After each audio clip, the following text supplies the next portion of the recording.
Hello, it's me, Andy here, and Talking Ready.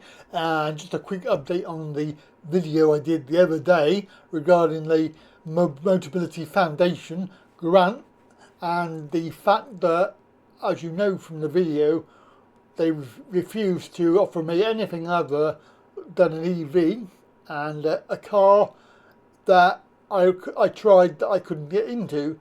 So that was the only cars they would offer me. They wouldn't offer me anything else apart from an EV. They pushed and pushed and pushed. And of course, we know why.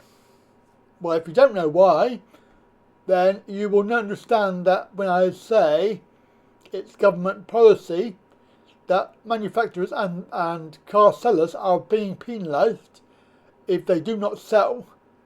I think it's 22% this year.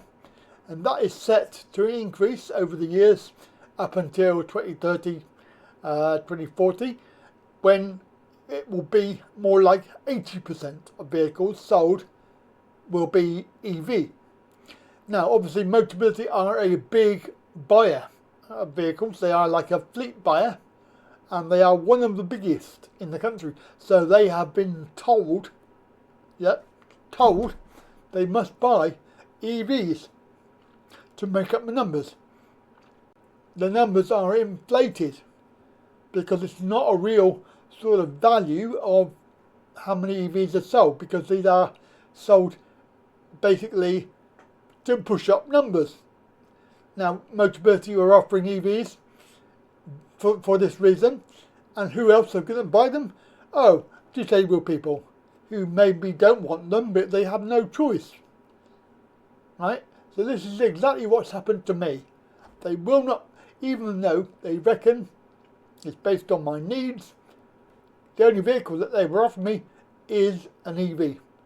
Even to the point of when I said about a 5-seater, because they won't offer me a 7-seater that's big enough and it's not EV, then I said, well, can I have an MG HS? No, you can have that. We're not going to pay for that. We'll offer you a AGODA. Is it electric? Yes. Right, well, I don't want it then. So they are offering me electric vehicles only. There is nothing to do with my needs. And my needs are very important because I cannot have a EV. It would be far too difficult. And where's my choice at the end of the day? An EV is nearly always advance payment of zero. So if I wanted one, why am I going to the foundation grant? I may as well just go and get one. So the idea of a foundation grant is they give you some money towards a car. Well, they've refused. And basically, they have also refused to help me with a hoist. £590 for a hoist for the HS. For the MGHS, which I'm having to fund myself. Well, not entirely myself, because I get money from Motability. So there is about £1,100, I think, coming from Motability. So I have to find 800 and something pounds over 3 years, which obviously is a lot of money anyway, but it's a lot less than £2,000. But the question was, will you help me with the hoist?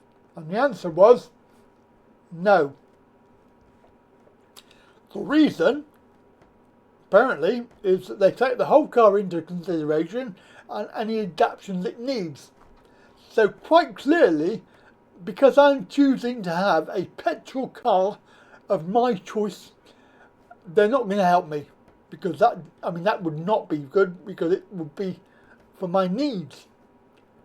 All right, yes, I want one, but there is no other choice. The choice is there that I cannot afford any other vehicle. I mean, we're talking about if you go for a AGODA, a normal AGODA, a petrol hybrid even, it's £4,000. And the majority of the decent cars are 4, 5, 6 grand. There is no cheap cars, advance payments. The only ones that are cheap are electric, And even if I went and said I want a WAV, because I'm going to get a wheelchair, even they are 4, 5, 6 grand.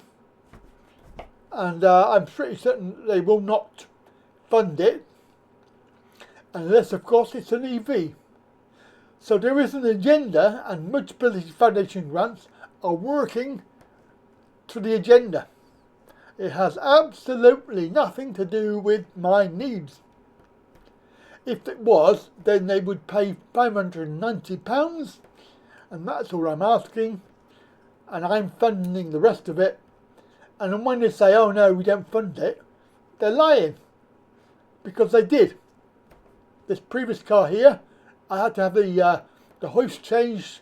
It wasn't working properly. It was the wrong handset on it. No good for me. The grant paid for it to have it replaced. So they lie when they say they will not do individual things, because they do. So this is just being bloody minded, I think. And when they say they help people, they don't, because they certainly haven't helped me. And I now have to find another £600 on top. Not right, is it? Not right. Anyway, that's the update and the story. And if you're in a similar boat, then please do comment down below, because I would be very interested to know how many people are in a similar situation. So there we go. Hopefully my HS, my MG HS, will be here at the end of January. That's it from me. Have a very good day. Catch you soon. Bye for now.